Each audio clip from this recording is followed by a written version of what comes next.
What's up guys, this is Al, and in today's episode I'm going to be telling you everything you need to know about growing your own date palm.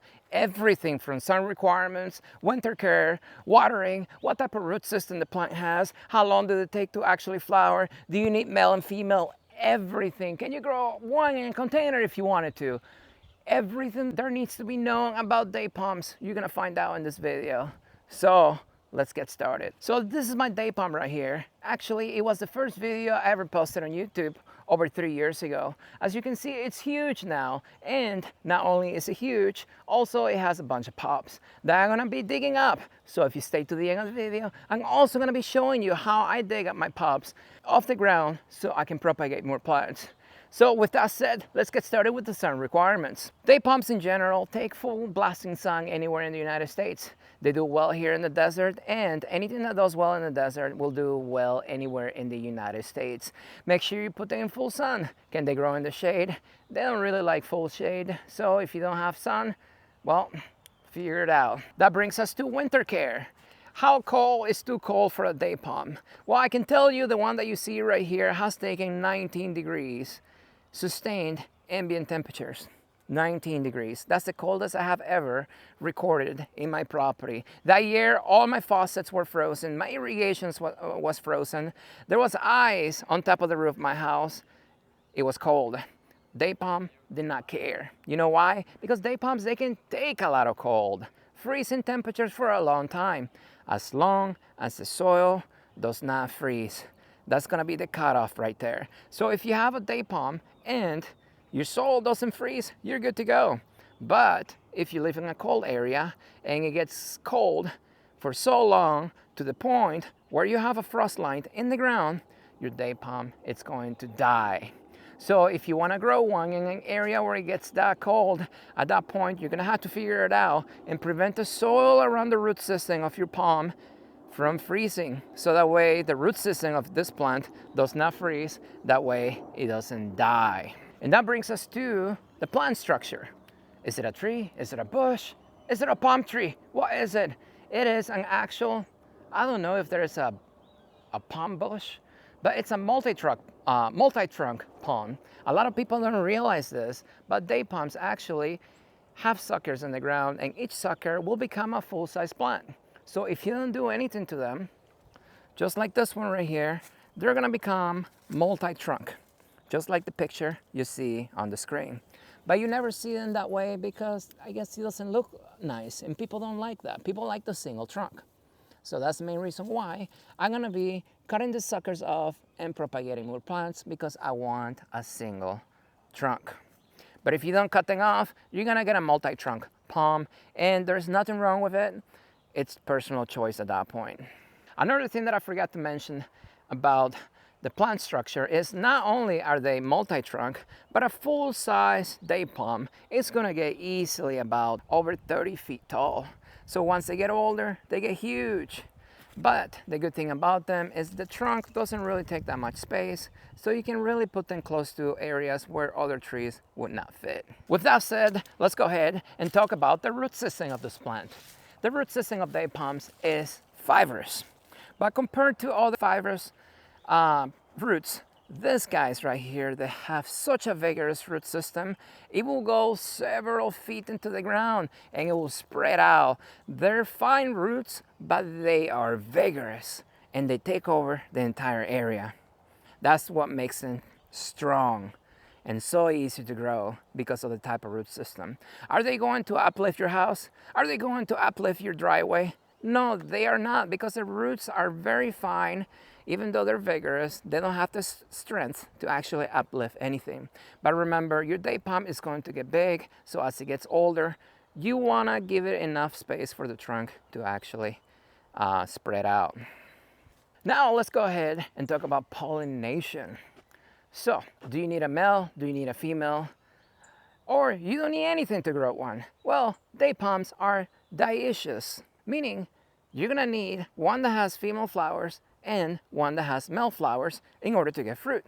But there are some date palms out there that are hermaphrodite. They have male and female flowers on the same plant, but those are super rare. I've never seen one. It is possible, especially if you grow them from seed. You never know what you're gonna get. But in general, you want females to bear the fruit and you want the males to pollinate. You only need to have a male. It doesn't have to be next to the plant. It could be like, half a mile away. It could be a mile away, because the wind will actually spread the pollen around and the bees will as well. So as long as the bees can reach the pollen of that male, if you have a day palm, a female one, and there's a male somewhere around your neighborhood, you should be good to go. But let's say you only have space for one plant. Obviously you want a female. So how are you gonna get it pollinated if you don't have space for a male and there are no other male ones in your area? You can go online and buy the pollen. eBay, Etsy, a lot of people who have male day palms, they preserve the pollen in the fridge and you can buy it during flowering season, and you can hand pollinate your day palms, which only takes a few minutes, and then you can have fruits every year. And that brings us to flowering. When does a day palm flower? Well, check this out. They flower when they are fully matured. So this one right here has been in the ground for a little over 3 years, but it's still young enough. It's still too young to flower. It needs to be fully mature. That's not gonna happen until probably about minimum, I would say 5 years, if not longer. Even 8 years. It takes a long time for them to actually start fruiting. And it doesn't matter if you dig up the suckers. It doesn't matter if you grow one from seed. It takes a long time. But the good thing about them is they're so easy to grow. You just gotta wait. Now, this one right here is probably gonna take a few more years before I see my first flower. And I don't have any male day palms around my area, so I'm probably gonna have to hand pollinate unless somebody around here has a male one, which I have not seen. They usually flower in the spring, depending on the ambient temperatures. It could be middle of spring, it could be almost before summer. And the fruits, the dates, they usually take about 5-6 months to ripen. So you don't harvest them until sometime in the fall, right before the winter time. So let's go ahead and talk about watering. How do you water a day palm? Well, if you plant this in a container, you follow the 50% rule. That's what I teach for most of my plants here, and that works for day palms just fine. Wait until 50% of the container is dry. However often that happens, that's how often you water your day palm. The good thing about them is they hold water inside their trunks. So even if they go dry, they have a reserve in there that will keep them going for longer than most plants out there. Now, how do you water one in the ground? Well, for the first year, use the finger method. Stick your finger in the soil, and then as soon as you no longer feel moisture on the tip of your finger, after you have watered, that's how often you're gonna water. Here in the desert, most likely, if you just put your day palm in the ground, you're gonna have to water daily because the soil is going to dry daily. The first summer, you're gonna concentrate around the root ball of your plant, and that's it. As they get older, this plant right here, even though it has a vigorous, fibrous root system, you're gonna deep water because the roots of this plant goes deep into the ground, several feet. I can tell you easily 5-10 feet below ground. Even though they're fibrous, they are very vigorous because these plants right here are native to areas where it doesn't rain that often. And usually that means the plants have to grow deeper roots into the soil to get that water, or they will die. So this one right here is been in the ground for 3 years. And just to give you an idea, I have a drip system in here, 4-gallon-an-hour emitter.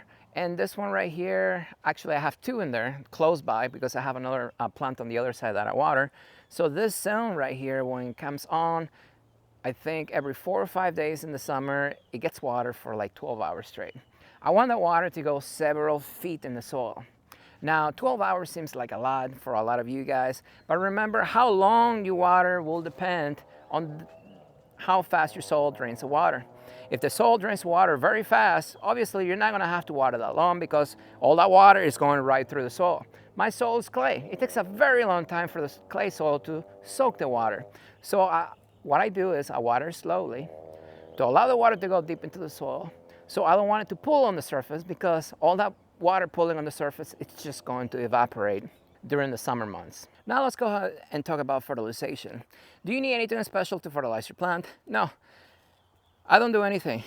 Whatever I used when I first put it in the ground, that's all I had. I think I had some leftover compost. I don't even remember what I put in there. But I have not done anything besides water. And you can see my plant is huge. It's probably about 10 to 12 feet tall, and it's got several pops in there that I'm going to be digging out. So the plant's growing, it's healthy, no issues at all. They don't really need anything special. The main thing that you gotta remember is get your water down right, and then that is 98 to 99% of the work. But if you really want to fertilize your plant, just throw some compost around, and that's it. You have to remember, water brings life to the soil, and that life in the soil is what actually feeds your plant. Because even if you put all the fertilizers in the world in here, if there is no water, your plant will not be able to eat. And that brings us to container growing. Can you grow a date palm in a container? Now check this out. This is the pop that actually split over 3 years ago from this plant over here.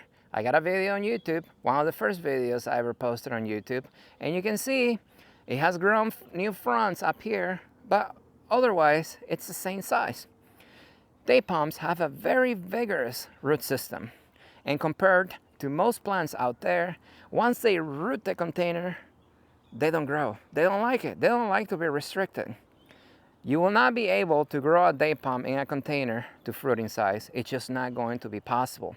If you ever go to a nursery and you see a date palm fruiting in a container, that was probably in the ground. They dug it up, they put it in a container, and they're selling it to you as a fruiting plant.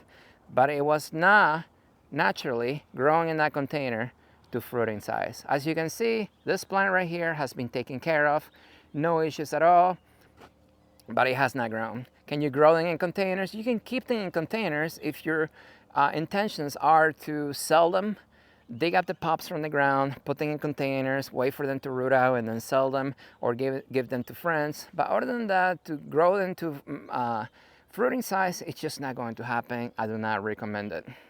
And that brings us to my personal growing tips. Do I do anything special to get this plant to grow?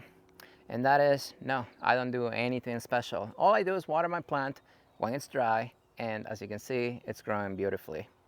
No issues at all, and that's it. If you have a date palm, I recommend it to put it in the ground. Don't keep it in the container. And it doesn't really matter what size date palm you actually buy.